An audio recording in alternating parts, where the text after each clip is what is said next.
What's up, guys? Ricardo Ammendolia here with another episode of the Ricardo Balea BJJ podcast. Guys, I know it's been a little while. I took a little break. I got kind of busy with some flow grappling stuff, doing my Balea's breakdown show there, but I'm back with another podcast.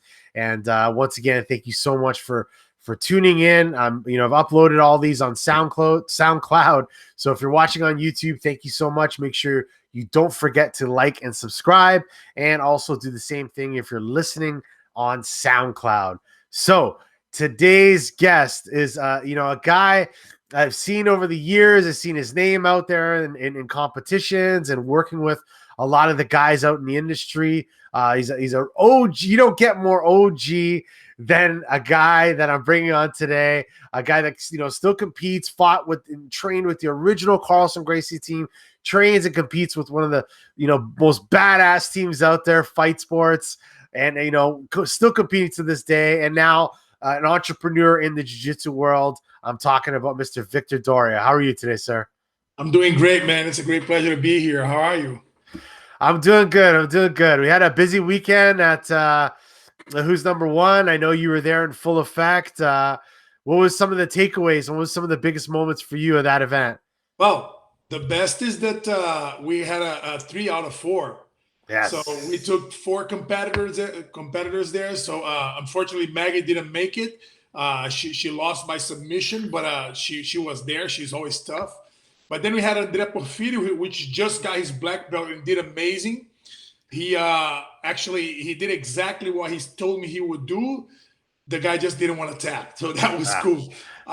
Then we had Wagner, which replaced Gordon Ryan against Ronaldo, and like a 38-year-old guy going at Ronaldo at 23 on his prime, on the top of his game, and he did really well, and he definitely won. Which was cool. I thought there's some people that were like, oh, I think that Ronaldo should have gotten the victory. I didn't see it that way. Like really, in a way that the way that I saw, in the way that I know that people judge, that the referees judge, which is 5 like kind of points for tight submission attempts and 1 point for loose submission attempts.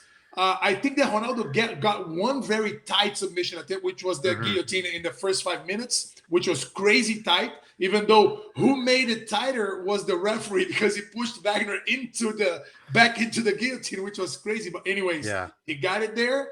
Wagner was almost fading out. It was rough. But Wagner then, he attacked so much. He went at it so much. He put so much pressure that all Ronaldo could do was defend himself, and he did it quite well.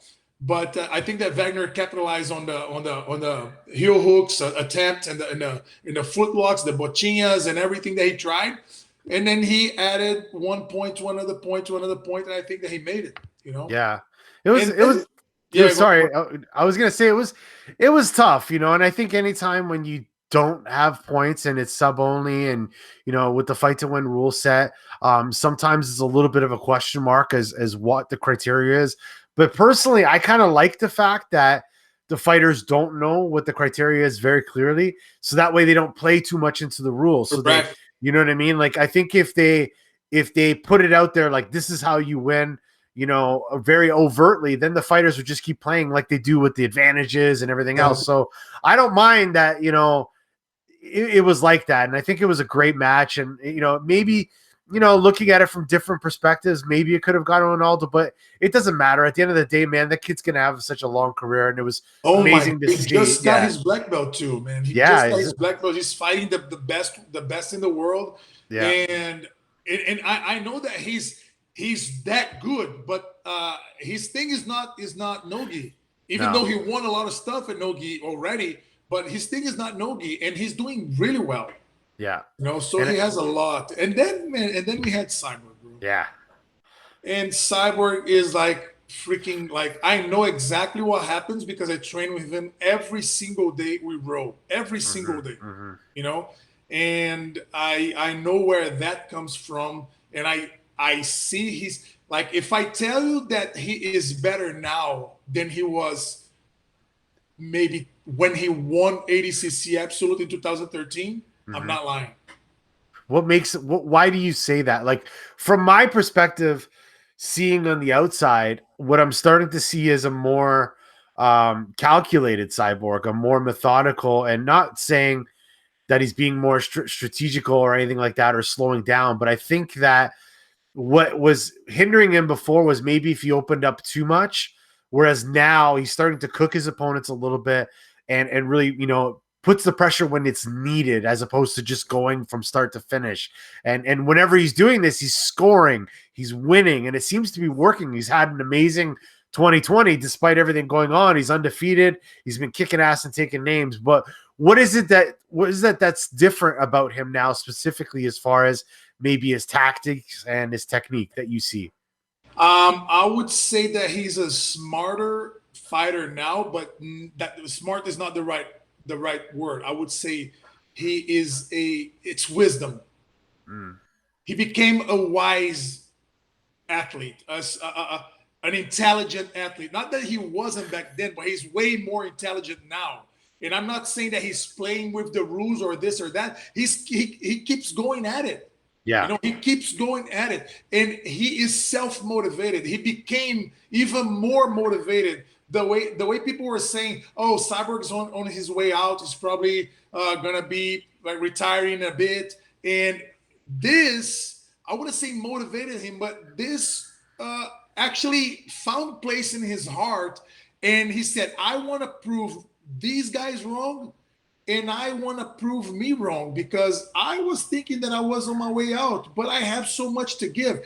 And he's pushing hard, but he's pushing smart. He trains once a day.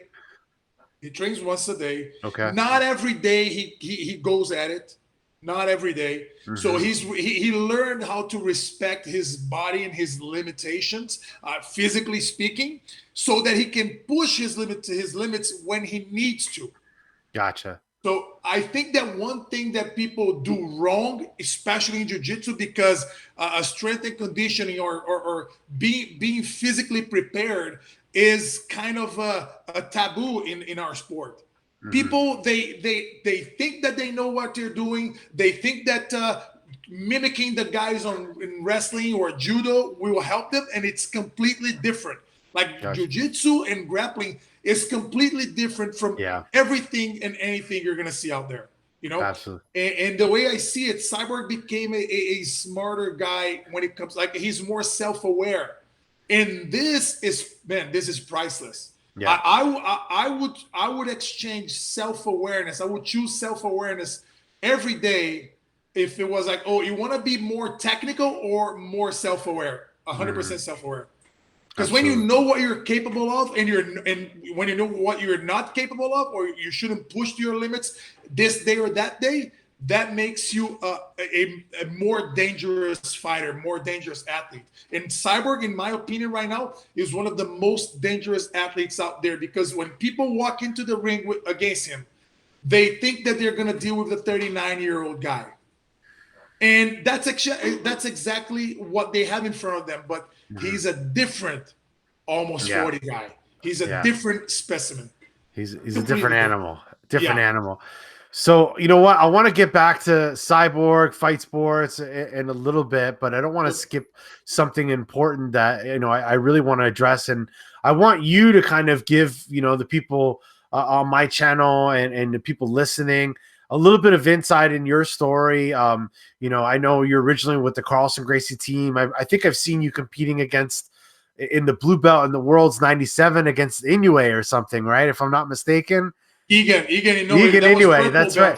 Purple belt, and that's Pan Am's 96. Okay, so regardless, that's, you don't get more OG than that, competing back in the day and on a Pakata video from 96. So I want to hear.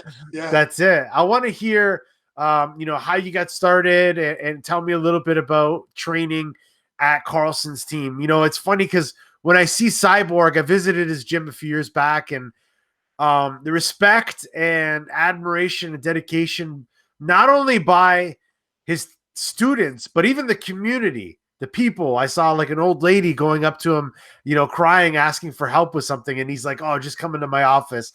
And it was like something that what people used to tell me about Carlson. So tell me a little bit about your experience at Carlson, and if what I said there was a little bit true, if there's similarities in that whole kind of, old school mentality that, kind of not just a jiu-jitsu coach or professor, but somebody that kind of takes care of their guys and their students, their team, family, and friends. What do you see there? Man, so let me get back to it. The year is 1993. Okay. I was a water polo player, right? I was in the national team. I was 17 years old. I was already 85 kilos.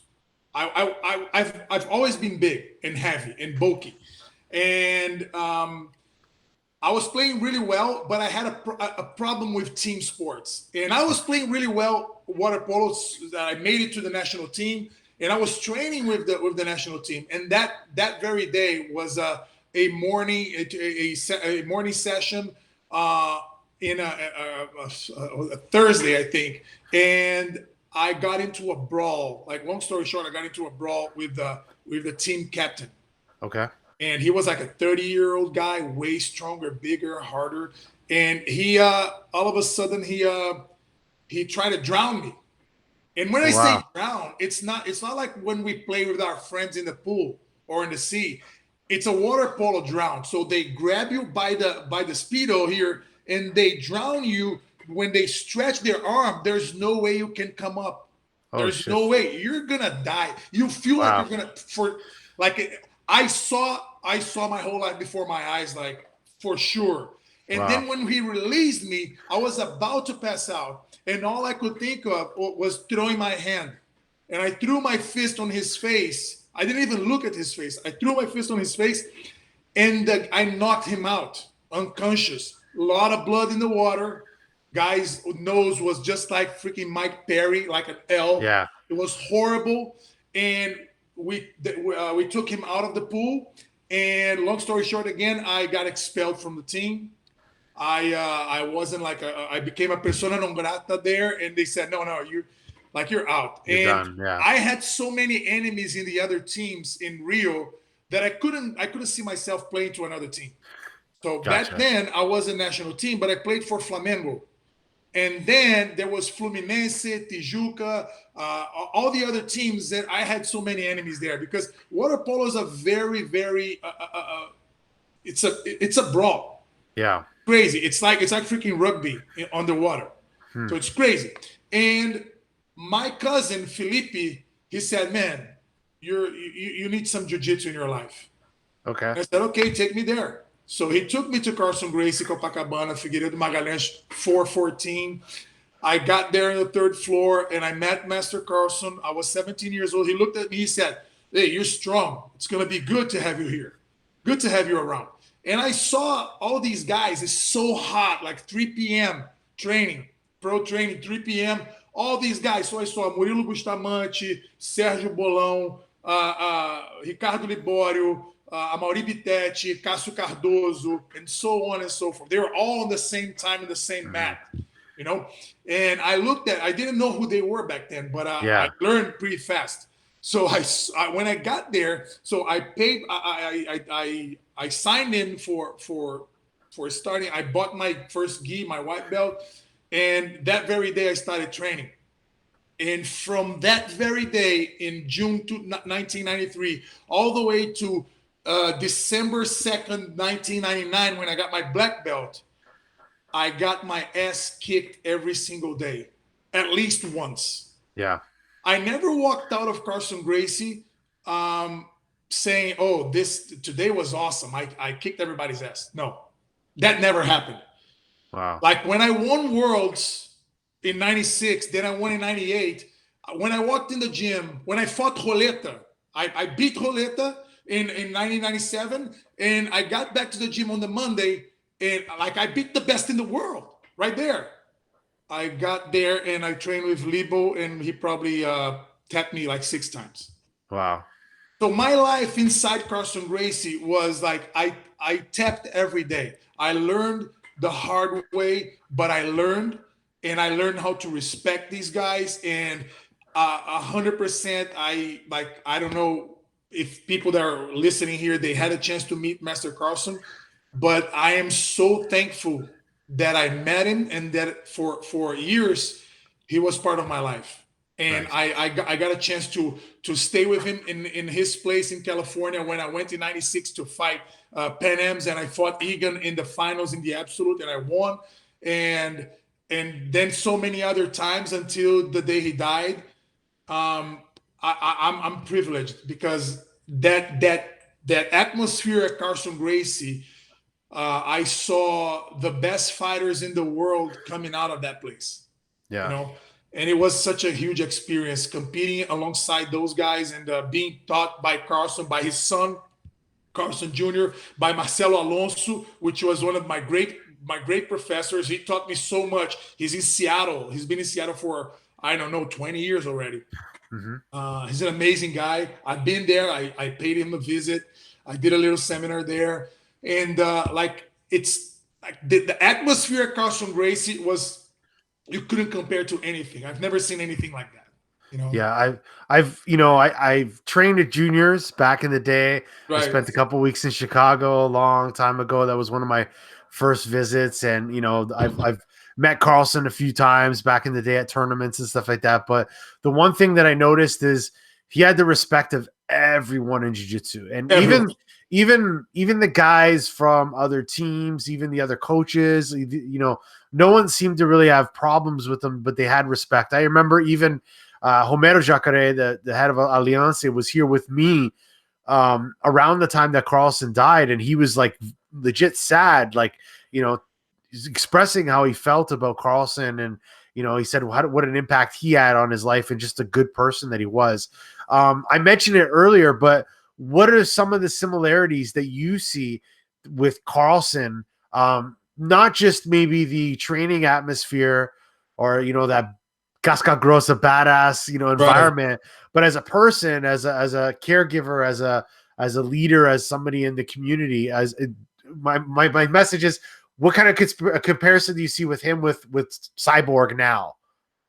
So it's a great question because it's I've said that so many times, and Cyborg is like, I told Cyborg when Junior came to our school, and he gave me my fifth stripe last year. I was talking to him and Cyborg, and I said, Junior, what do you think your father would think of Cyborg had he met him? And he goes, for sure he would have loved him, because Cyborg is and Junior didn't know Cyborg really well. I introduced Junior to Cyborg on World's Master 2016. Okay. And they met each other and they talked and this and that. And then last year, Junior was here, and he said, my father would have loved him because he is exactly what we had back. I said, I told him 10 million times, man, it feels like you were taken from that place, because you were exactly how we were back then. Yeah. So that's why I feel so well and comfortable in his company and in his gym. And I call it home because it feels like home, because my home was exactly like that, minus the AC. Everything else was pretty much the same. Even the handshake that we opened the fingers like this, that back then Master Carlson would do that. And I learned that handshake from him. And like we all talk to each other like that. And Cyborg adopted it, and he's so respectful for his history, because like he got his black belt from Professor Toko, which is a black belt from Carlson. Yeah. That I met when he was a purple belt back then, and he has all their pictures, like Toko, Master Carlson, and Master Carlos Gracie. So he has it all on his wall, and he tells me, Victor, the thing that I would have loved to have had the chance was to have met Carlson. And I said, man, he would have a great time with you because you're exactly the way that he likes people. Yeah. And Cyborg, he carries this on him. Cyborg is one of the best characters and persons that I know. Best person, best human beings that I know. Like he would take his shirt to give to someone. He would do whatever to anyone. He welcomes every person in his gym like one of his own. It's incredible, and you see it's authentic. He's not forcing. That's his persona. That's how he is. Yeah, like I said earlier, I remember visiting him and seeing just an old lady come up to him off the street, and she was in tears, and she said she was from Brazil, and she was saying to him that she had some issues at home, and he was just like, "Come into my office, let me take care of you." And I was like, wow, like it was such a unique experience to see that in a jiu-jitsu academy, for me. But what, you trained amongst, man, the Carlson Gracie team, the Tropa de Elite of the sport back then, right? What kind of things do you think that the training, let me rephrase this, but how is the training different back then compared to maybe modern day jiu-jitsu training? What I mean is like, what was an average training session at the Carlson Gracie team compared to now? Do you think that there was things that they were doing maybe that were right, wrong, excessive, not enough, comparing it to like training nowadays? What's your take on that? If I compare to what fight sports is, it's pretty much the same. We get there, we line up, we start running, we do our warm-up, we train 2 or 3 different techniques, we drill them, not many times, we drill them just enough to get some sweat, because we know that we're not going to learn that technique by doing it 10 or 20 times. We're going to learn that technique by doing that 10 or 20 months. You know, nobody learns a technique in 10 reps. Gotcha. You will know that it exists, and you kind of know how to, okay, this is what I learned, so I will do the grips, I'll put the foot here, but you can't apply it properly. So we drill it for a little bit, then we do a specific on that technique, and then we roll for 5, 6, 8 rolls, maybe, depending on the day. That's pretty much the same. The only difference that I see that is really different is like at fight sports, we alternate gi and no gi. So Mondays, Wednesdays, Fridays, gi, and Tuesdays, Thursdays, no gi on pro training. And that's what we do. If we're training for a gi tournament, we're still training no gi. If you're training for a no gi tournament, we're still training the gi.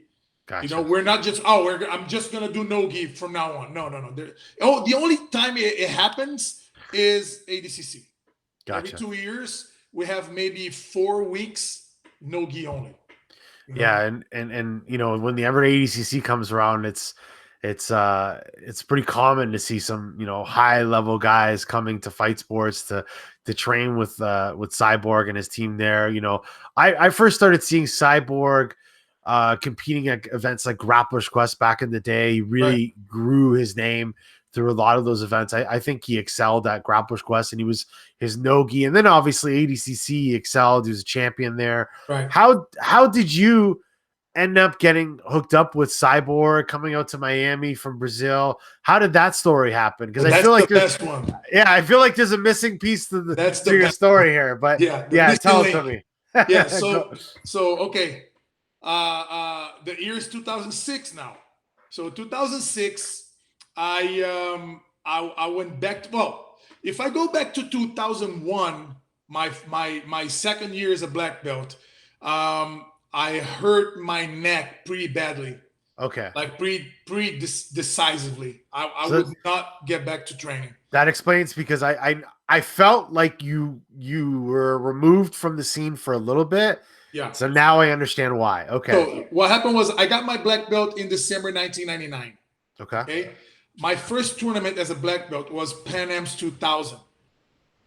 So I won my weight class, and I got second in absolute. I lost to Fernando Margarida on the final.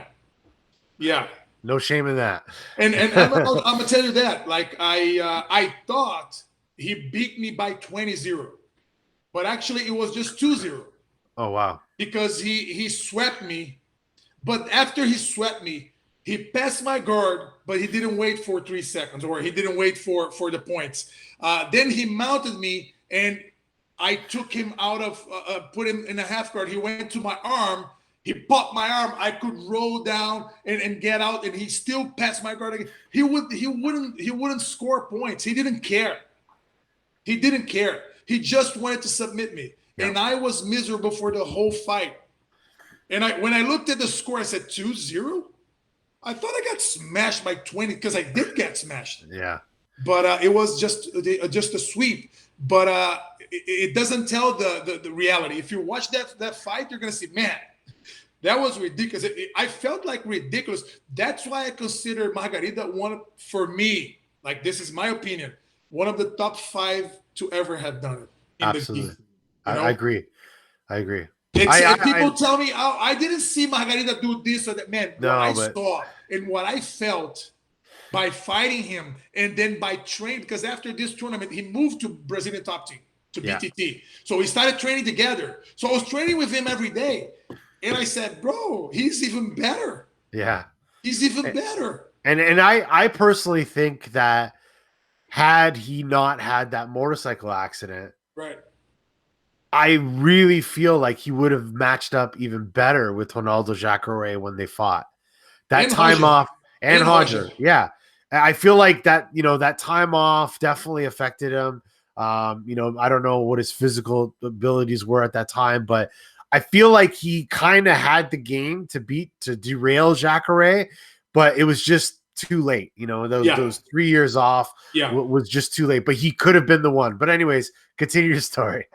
So I hurt my neck in 2001. I was training MMA, Vale Tudo. Yep.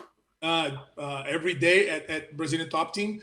And I was doing pretty well. And Minotauro asked me to go with him to Japan. He would fight that Rings event that he fought like 3 fights in one night. The mega battle.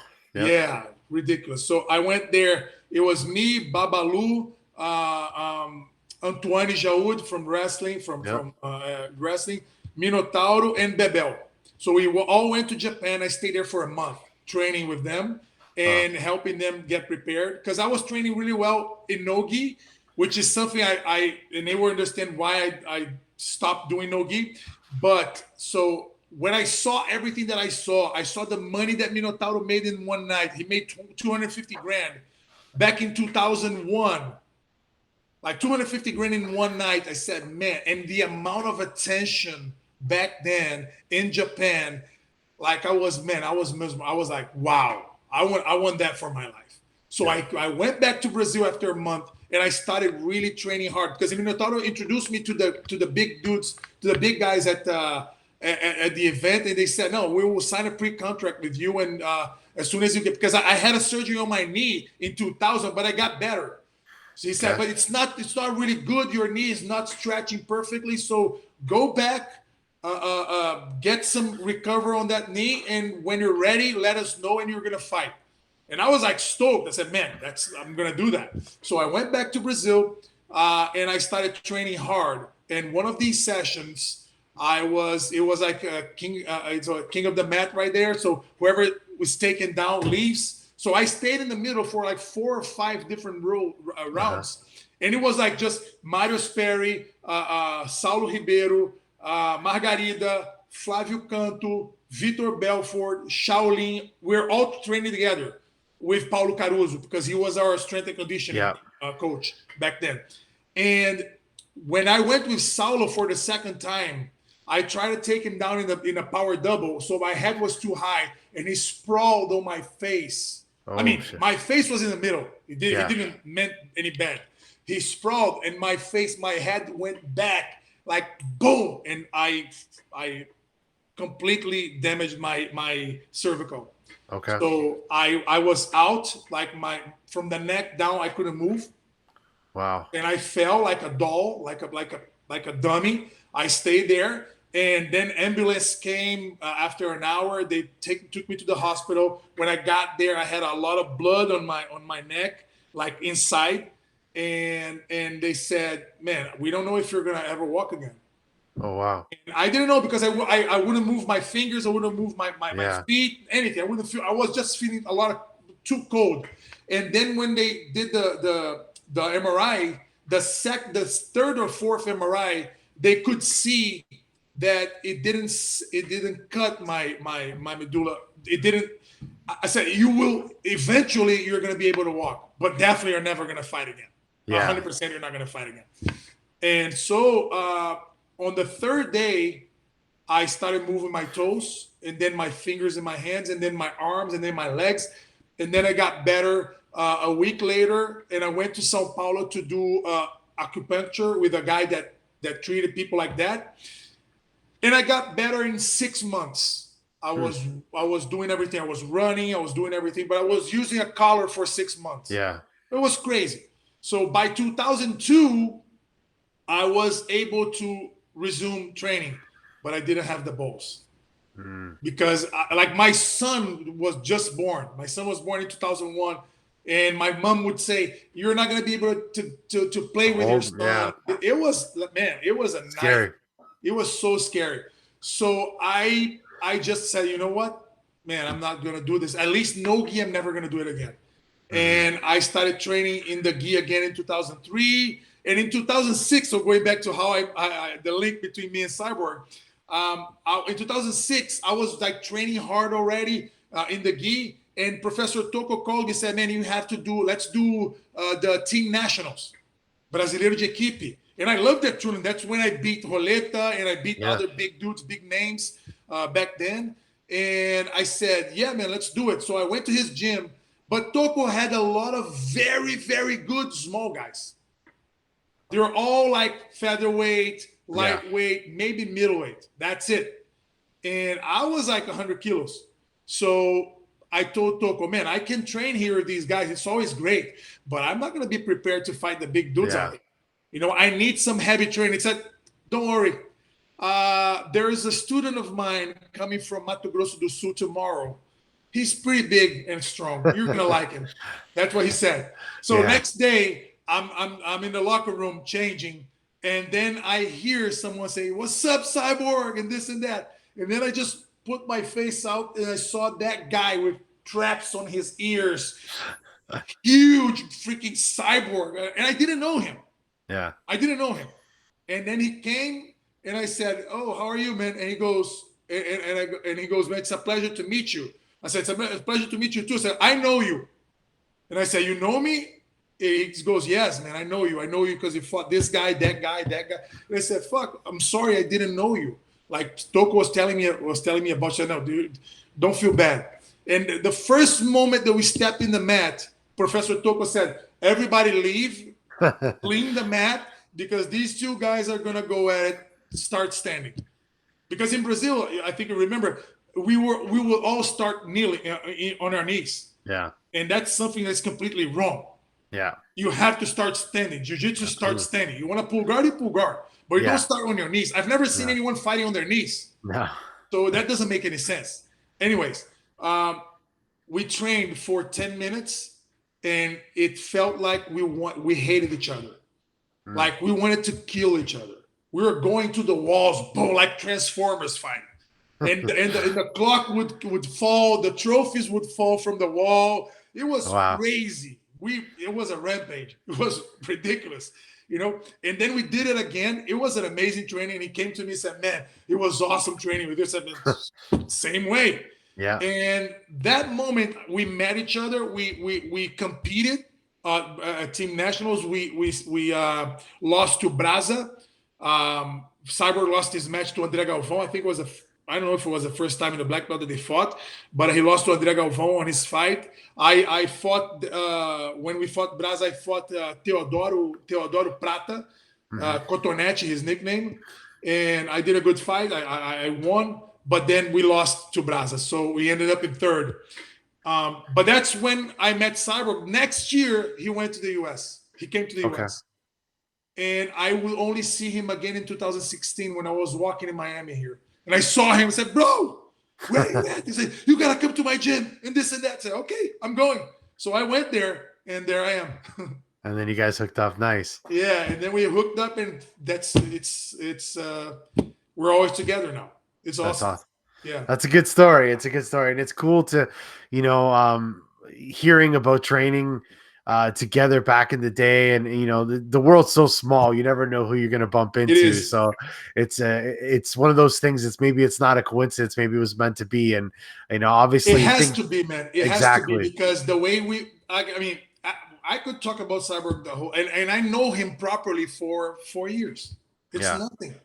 You know, it's nothing. I met him when I was 39 or 40. You know, so it's nothing, but still, it's so intense the way, because we train together every day. You know, we train together every single day. We roll at least once every single day. You know, talking about the Carlson team and you know, talking about competing at Brazil or Equipe, you know, there's always this conversation of like old school, new school jiu-jitsu or modern jiu-jitsu. What's your take on that kind of discussion? I don't personally. I feel like, you know, every game has to evolve. Every sport evolves. So I don't really think that looking and saying, well, the old school way was better. Well, you know, technique has evolved. You know, like there was no half guard. Essentially, there was like one technique before Gordo made a bunch and other people took his and made more. So I feel like evolution is something that, you know, maybe some of the older generation, you know, look down upon or frown upon. What's your take on this like debate of old and new school? Because Cyborg's gym is you know, they're kicking ass and taking names to this day, but it's almost like they represent the old school style of aggressive jiu-jitsu, but they're using new school jiu-jitsu technique. So, you know what I mean? Like what's going on there? What's your take on that? All right. So I don't see this as an evolution. I would say more like an expansion. Okay. Of jiu-jitsu. So I think it expands sideways. It's not like, oh, it was here back in the 80s, here in the 90s, here in the 2000s, and then so on. No, I see that it was this size in the 80s.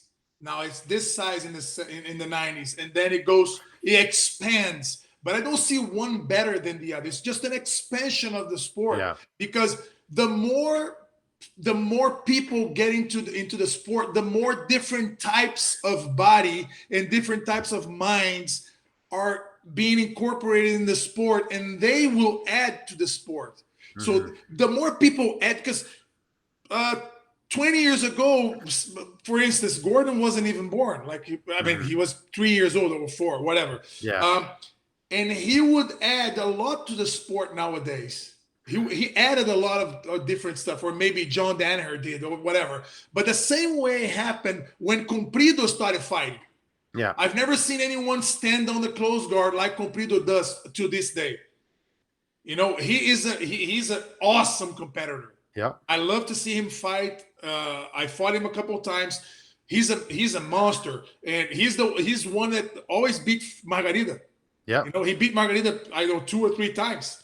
Yeah, so you know, so there's people there. They add to jiu-jitsu. So what I see is old school, new school is just old guys, new guys. Oh, this guy trains. He fights as his old school.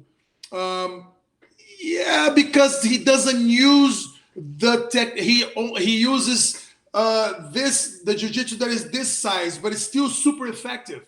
Mm-hmm. Still absurdly effective. You know, because what is really effective will never change.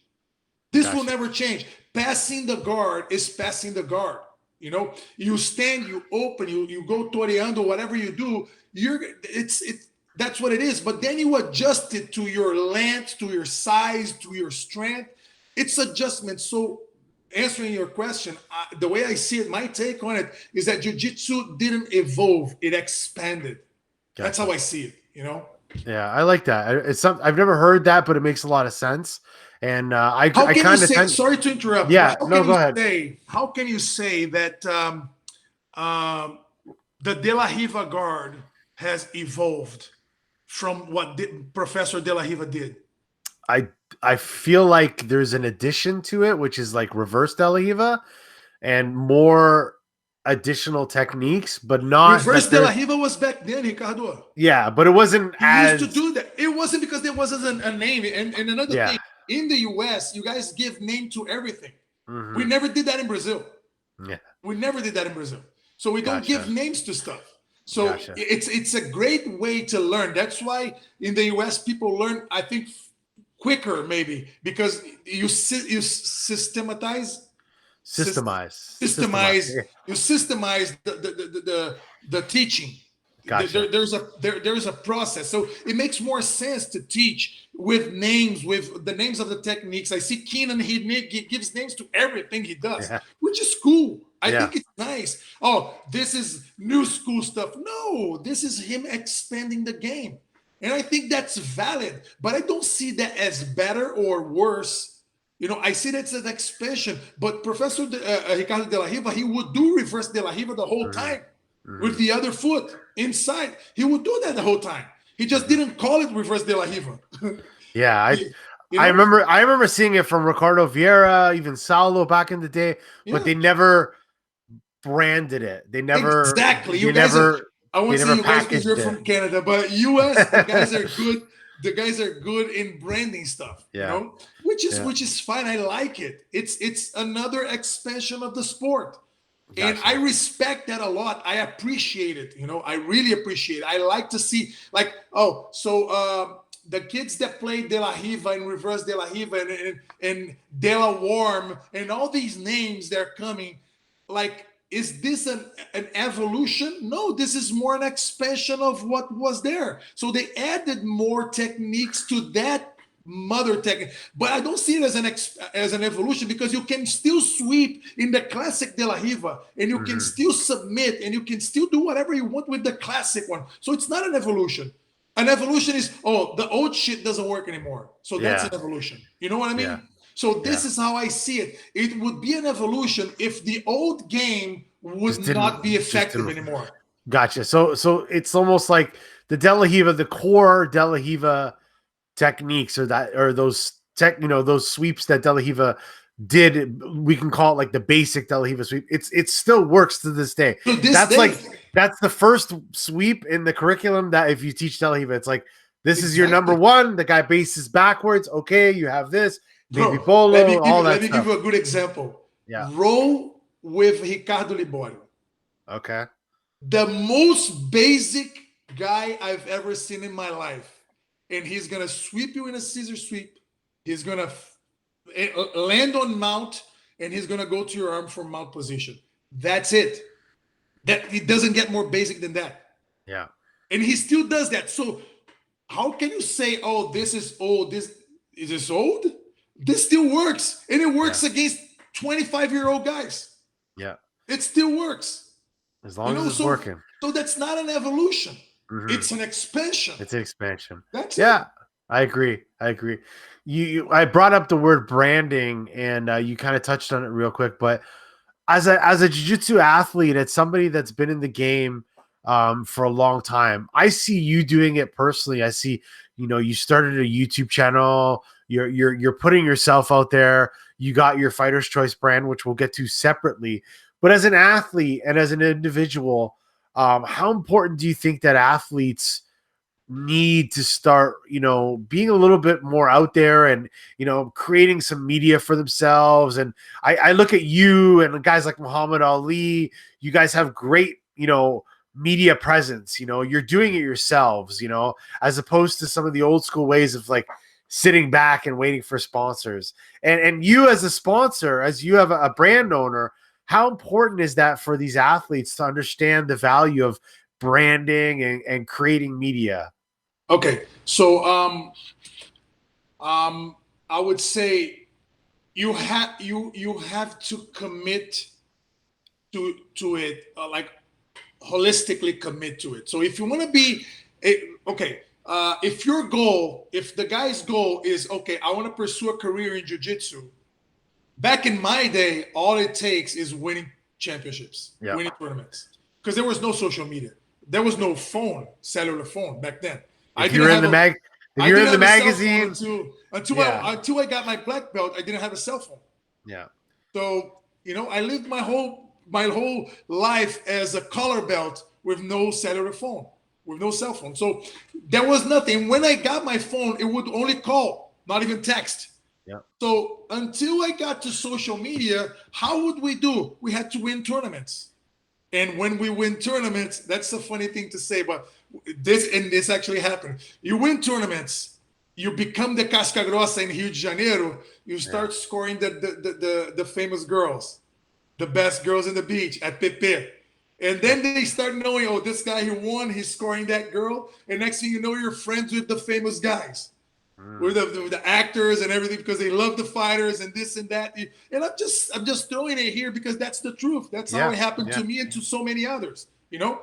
And then you become famous, and then the brand see, and I see this guy all the time, but I saw him in the newspaper. You saw him in the magazines, Gracie Magazine, Tatami, Knockout, all these magazines. And then Joinha would put his program in Sport TV, and then you would show up, and you're friends with him. So that's the social media of my day. You know, so that's how you would put your name out there. One of the best examples to make it work, to ever make it, was Walid Ismail.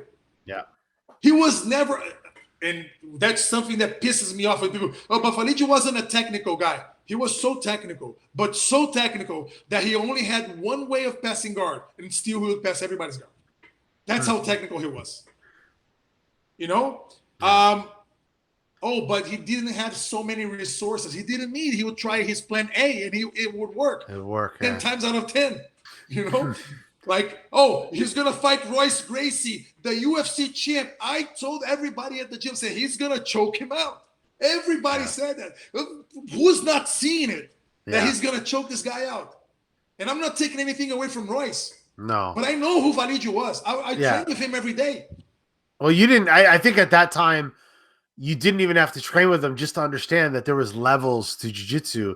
And even, you know, I'm a Canadian at that time. I was like, Royce is going to go. And I remember he was originally challenging Mario Sperry. Yeah. And I was like, how the hell is he going to, he hasn't competed. Like it's like, it was like, as an American, as a gringo, it's like, man, is the magic real? Is like the Gracie Jiu-Jitsu, is that the real thing? Like, is this a magical thing that he can still go there and win it by not competing jiu-jitsu for all this time? You know what I mean?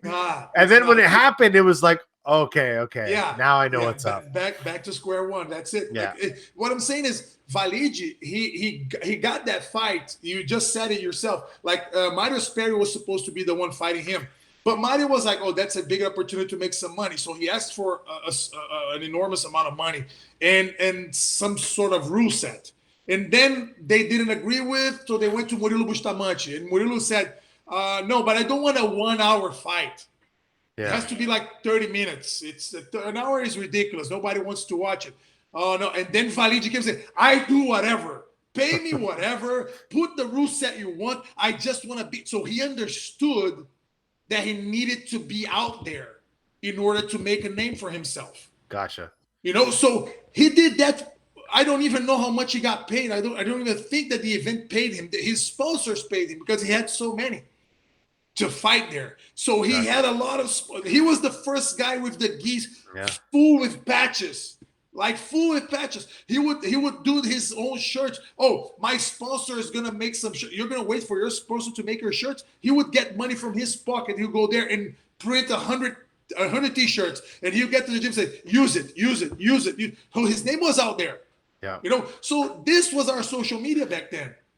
You know, and today you have a freaking phone, and you're not even disciplined enough to put content every day. You have to be. I'm not trying to do that. I don't want to get famous. I don't want to make a living out of competing in jiu-jitsu. My time is gone. Like, my time is gone. But still, I'm doing my homework to my company, to my name brand. That I'm starting a podcast next month. It's gonna be a huge one, and it's gonna be like, it's like I'm working my ways to growing my business and my personal brand.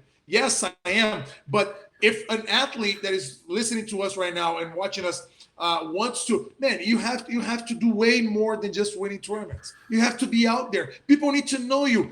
So, for instance, one of the guys that I think has the biggest value in the community today is Keenan. Mm-hmm. Mm-hmm. And how many world championships does he have? 0. Nope. Well, he's got the nogi.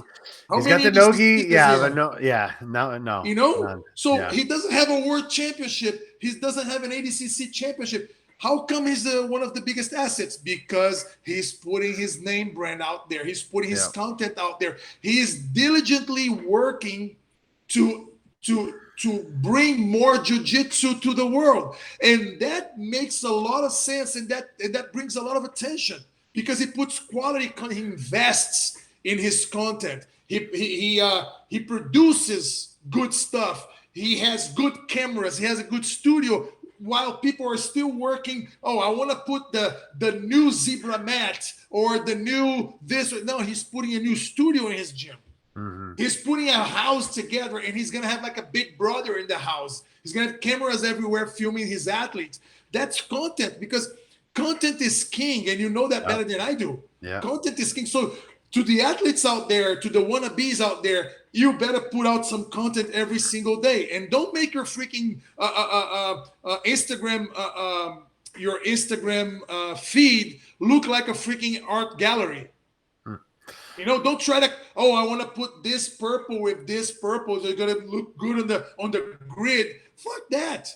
You have to put it out. You have to put more stuff out there, and stuff that adds value to other people. And you as a sponsor, what are you looking for? Like, what are you looking for as an athlete? I just answered you. Yeah, I was swallowing the ice here. Yeah, exactly this. Yeah, like I'm looking for people that have relevancy to other people. Okay. That's what I'm doing. Like, I'm looking for people that are actually, I don't care about your 100,000, 200,000 followers alone. I need to see your engagement. Mm-hmm. How do you engage with people? Do you respond to their comments? Do you go back and talk to them? You know, because followers, you just put a nice piece of ass on a picture, and they're gonna have a bunch of followers and a bunch of likes. That doesn't mean anything, you know. Yeah. That's empty. That's shallow. You have to put quality content. You have to, but you have to be yourself, because social media, you look at it and you know, oh, he's trying too hard. Mm. Oh, that's super fake. That's not even funny. That's ridiculous. So, like, I like Craig Jonas's style. Yeah. He makes fun of himself. That's how he is. If you talk to him, he makes fun of himself while talking to you. Yeah. You know, I like his style. It's genuine. Fun. It's genuine. It's entertaining. And you know, genuine sells. Exactly. And you mentioned Keenan today. I saw one of the most underused and undervalued piece of content you can make. You just mentioned it, is comedy. Keenan put out a video today where this guy was hilarious, and but I couldn't stop watching it because it was funny. And it's that thing. And I asked you before this, what are you looking at specifically? The point I'm trying to make is to let athletes know that it doesn't necessarily have to be your titles, but it's your brand presence. I know of athletes that when you put a camera in front of them and you ask them a question, they look like they don't know how to speak, but they're world champions. But they're world champions. Yeah. No, I get it. But it's like, I think that the people have to realize that, you know, unfortunately, we all can't be world champions, or you all can't be world champions. But Ricardo, this can too be a brand for yourself, not being able to speak. The meows, they don't speak in freaking cameras, and still they sell. You know, they sell geese, they sell stuff. So, but if you're shy, make your shyness be your brand. Something, yeah, and you capitalize on that and make that interesting to other people. You know, and if people want to follow you and you engage with them and you give them attention, you get, because we're looking as a brand, as an entrepreneur, as a brand owner, what I'm looking for is, where is the attention? That's my question. Every day I wake up and I look for where the attention is going. Where the attention is going. So the attention was in a freaking Keenan's encyclopedia. The attention was in a Gordon's tutorial. The attention was in I don't know. I'm looking at everything and I'm seeing, okay, it makes sense. It's good for the brand. Does it translate my values? One thing, for instance, just so I can give you an example. There's a lot of people asking, why don't you go out there and sponsor this guy or that guy? Like, for instance, I like Gary Tono's a lot. You know, Gary Tono's style and everything. I think it's fun, but I have one rule in my company. I only sponsor athletes that do gi and no gi. Okay. But that's my thing. It's not right or wrong. That's just the way I roll. That's just your brand preference. That's fine. Yeah. Exactly. I want people that actually do gi and no gi. Okay. So all my athletes, they do gi and no gi. All of them. So, you know, we mentioned you as a business owner. We mentioned your brand. Can you tell my listeners, you know, if you guys are watching this, if you guys are listening, or you don't know, you know, Victor owns the Fighter's Choice company. It's a supplement company. They do all the proteins and stuff like that, all the, you know, all the supplements that you need for training.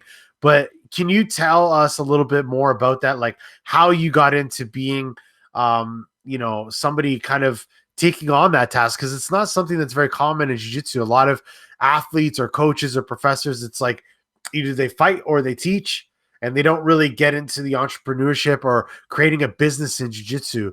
But what was it that you saw that was missing in the space right now? And if you want to talk a little bit about your brand and kind of the benefits of it for jiu-jitsu athletes. Sure. What happened was, like, I started working with sports supplements back in 2000 for a company in Brazil. Like they would import a lot of brands to Brazil, and I was just a salesperson. I took over Rio de Janeiro. The company was in Sao Paulo, so I was their arm in Rio. So I was their sales rep.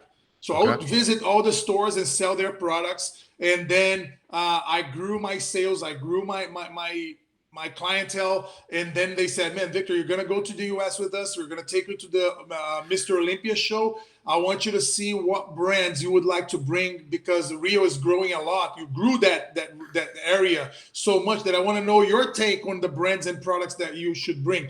So back then, that was 2004, 2005. I started coming here and looking at brands and learning a lot and learning about formulation. And I have a background in physical education, which is one of my bachelors. And then I did an extension in exercise physiology. So I understand a lot of biology and sports biology and all that stuff. I was a personal trainer for a while at Body Tech, which is one of the biggest gyms in Rio, and all that stuff. So I started understanding a lot about supplementation, and I'm self-taught. Like I read a lot about it. I always did. I have a good relationship with a lot of chemists and formulators in the US. So I met all these guys. So, and I visit like over 50 different factories and manufacturers here in the US.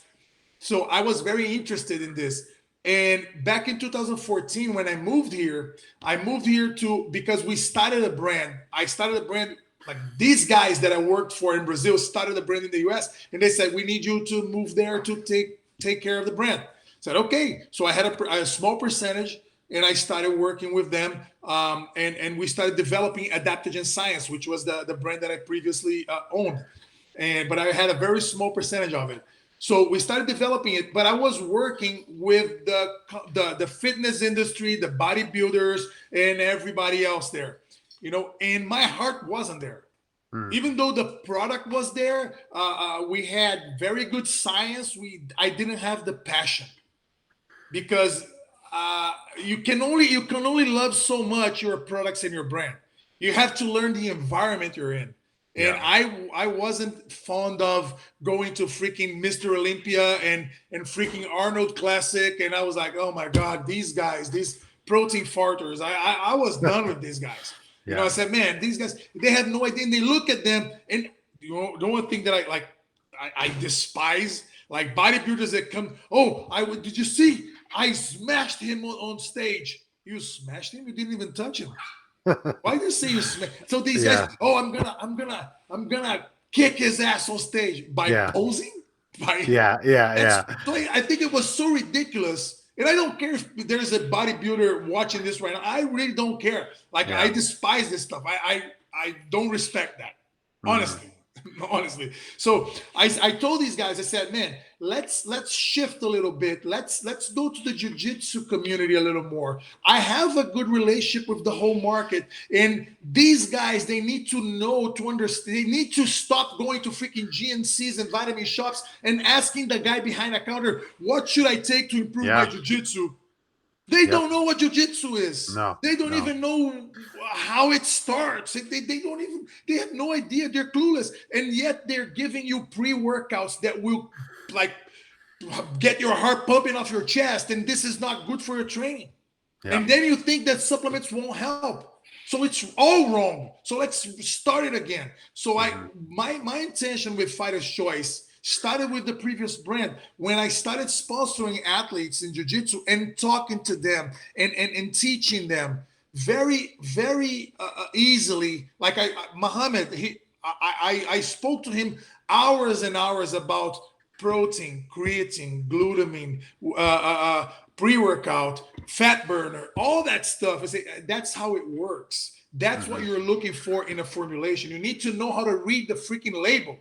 Yeah. And if you don't know, that's gonna be bad for you. It's not gonna get nice. So I insisted on that until 2018 when I saw, man, these guys we're not going there. So long story short, I sold my shares. I stayed out for a good 6 months thinking about what I would do. And then I started Fighter's Choice back in July last year. It's just a year. And we launched it at the ADCC in September. We did the whole tease thing. And here we are. Like my whole intention with Fighter's Choice is to bring the science, the passion that I have, and the professionalism that the sport needs to go to the next level, and then the next level, and then the next level. And I think in this part, not only Fighter's Choice, but like Flow Grappling does the same. So that's how I see there's a lot of synergy between these companies and some other companies as well. Yeah. Like for instance, right now in COVID times, and this is something I'm going to put it out because I mean, I don't care. We don't have an agenda here. Sure. So I got really pissed when I heard that brands stop paying their athletes in these times. I got really pissed, Ricardo. I'm telling you, because but the business are not good right now. And so how is your athlete paying his mortgage or his rent or his son's tuition? So it's okay for you to cut in half or not even send an email saying, oh, unfortunately, business is not good, so we can't pay you. Man, I paid every athlete every single month to this day on point because I've been an athlete. I consider myself, I'm still an athlete. I'm just not in the worlds or ADCCs, but I'm doing the masters and doing my stuff. Competing on Fight to Win and doing everything that people throw at me. And I respect the athletes so much, it's not even funny. Gotcha. And like I sent text to them, said, man, I got late 2 days here on payment. I'm sorry, it's gonna fall. And they're like, Victor, are you kidding me? Like their sponsors, they owe me 3 months. Yeah. And still they go out there and they represent the brand. Because you know why, Ricardo? I'm sorry you know why? Because the jiu-jitsu fighters, they still think that the brand is doing them a favor. Yeah. And that's wrong. That mindset is completely wrong. Like they're not doing you a favor. They saw value in you and what you're doing, be that being a champion or your social media or your YouTube channel or your pretty face, whatever it is, they saw value in you because no one gives money. There's no free lunch. No one's give money away. So if they hired you, they have to pay you. And if you're doing what you're told in the contract, you have to get paid. Yeah. At the date, because there's 2 deals: the amount you make and when you get paid. So the amount needs to be right and the day needs to be right, because if you're a smart guy, you have your bills like, so I get paid every 1st and every 15th. So your bills are going to be on every 3rd and every 18th, whatever it is. So just be smart about it. So when they pay you on the 20th, that fucks you over. Yeah. And that's bad. And I saw a lot of big brands that say that they love the sport and they do so much for the sport and they're not paying the athletes. Oh my God, man, that's shame on them. That's it. Do you think that we're getting to a time, or we're here? And I know, and I say this because I know that you know what I'm talking about, but do you think that we're now at a time that like the elite level competitors are going to start needing management at this point in jiu-jitsu? Mm. Because I know you're going to say, yeah, but I think I see a lot of these athletes either for their career, for their, for getting purses and for their own brands. Where do you feel like the importance of good management falls into play, and how important do you think it is for the elite level athlete these days? Great. Thank you for that. The athletes need to be athletes. They need to play their role, And when you're dealing with contracts and when you're dealing with purses and negotiations and all that stuff, that takes away from your training. But an athlete can be an interpreter. Yeah, but he can't do everything and still put in the training, put in the work, or put in the sleep. And in order to sleep, you have to be like, man, talk to my manager. Yeah. I don't want to deal with that shit. Yeah. That's how it's supposed to be. That's how it needs to be right now. We're way past this time because we have tournaments paying $100 grand. Yeah. That's not pocket money. No. So that's not pocket change. So I think that the way I see it, the athletes need to be athletes. They need to perform the best way they can, not only competing, but in their social media. And they need to have a clear and peaceful state of mind. So if they know that someone's taking care of their business, they're going to perform so much better, not only in the training, but in their sleep, in their eating, because their cortisol levels are not going to spike because they didn't get paid, or they don't know what's going to happen in the next event, or this or that. So this is another part of the business that I came up with, which is Fighter's Choice Management. We are doing this the proper way. We're gonna give and add to our athletes peace of mind. Nice. And put money in their pockets. I'm not going to make anybody rich. I'm not going to get rich myself by doing this. I just want to make sure that these guys are able to perform, because at the end of the day, it's going to be me and you watching on Flow Grappling, these guys performing even better. And we're going to be so glad, and then we're going to if I'm saying that I want to take the sport to the next level, I need to do what I'm doing.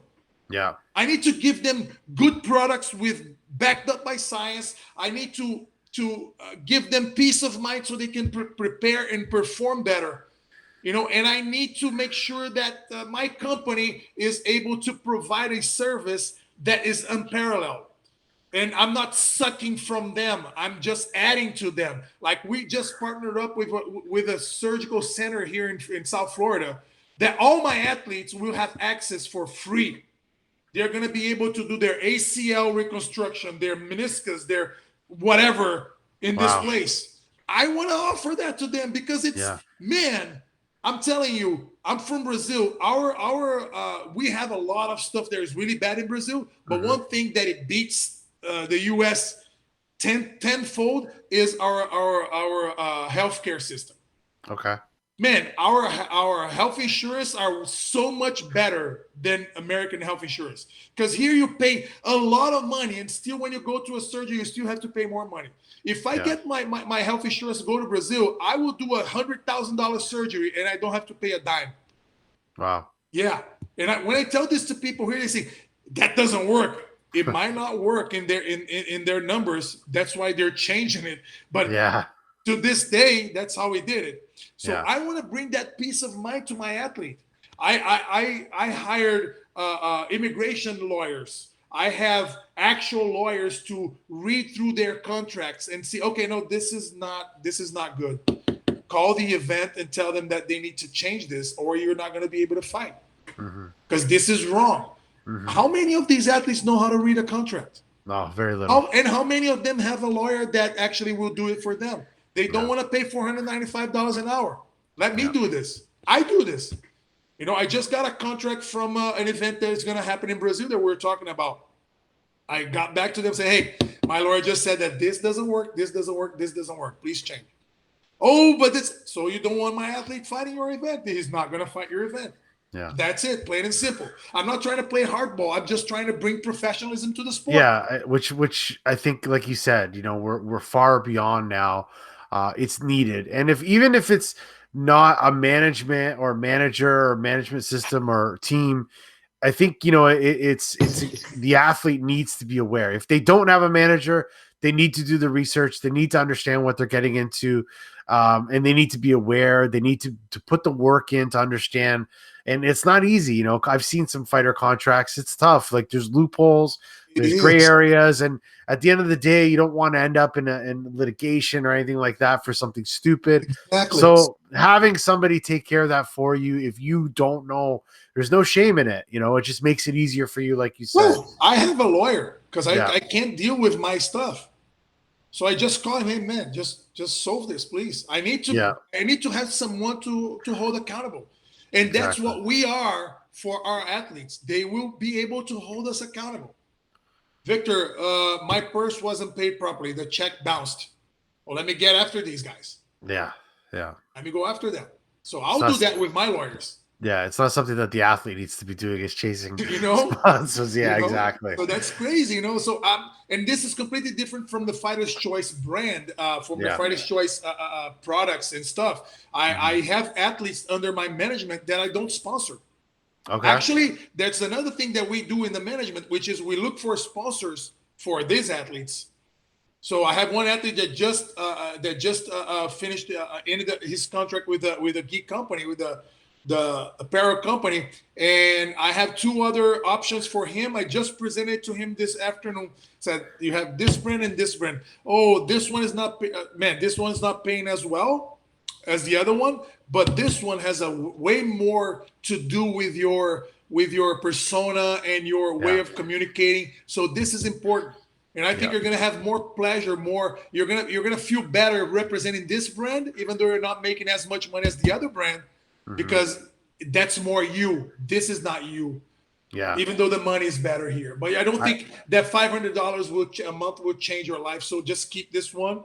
I have a great relationship with this brand. We can work it out on the next contract, and we go from there. So he said, "Man, whatever you say, okay, let's do it."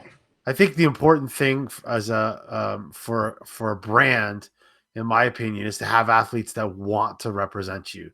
And they want to do it not because of the paycheck, but because they genuinely like the brand. Because this is the brand, man. This is on the other side.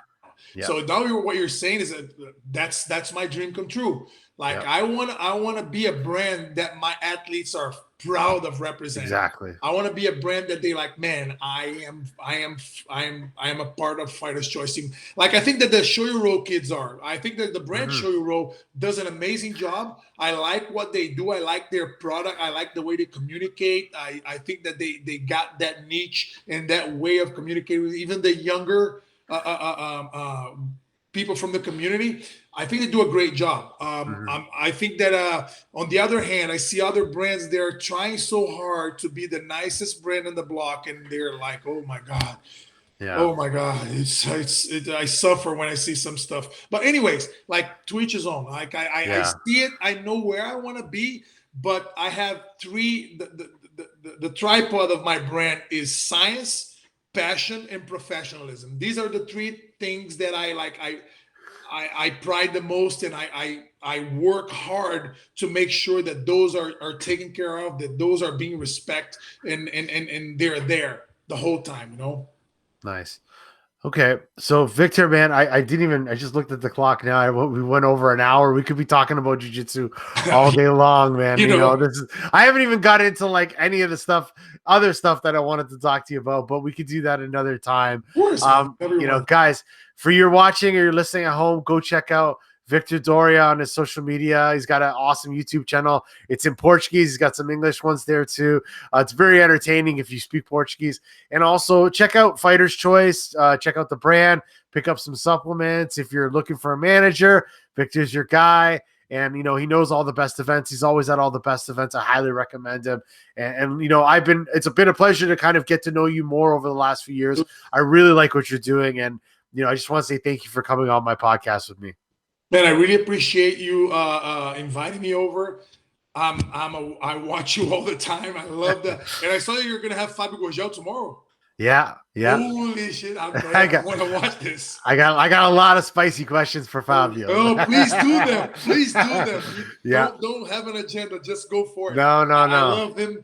I love what he represents for the sport. And I saw him, like, since I started, he was a black belt already, but still, I saw him fight everything that was to be fought. And I saw him fighting Marker in front of my eyes. And I saw everything about this guy, man. I like him. I like his story a lot.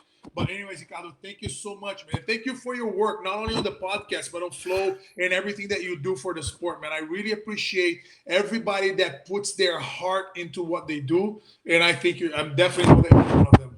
All right, brother. Thank you. It's been a pleasure once again talking to you.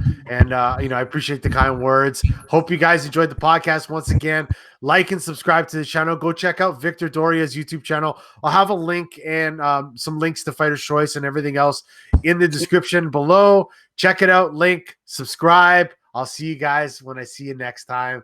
Take care, everyone.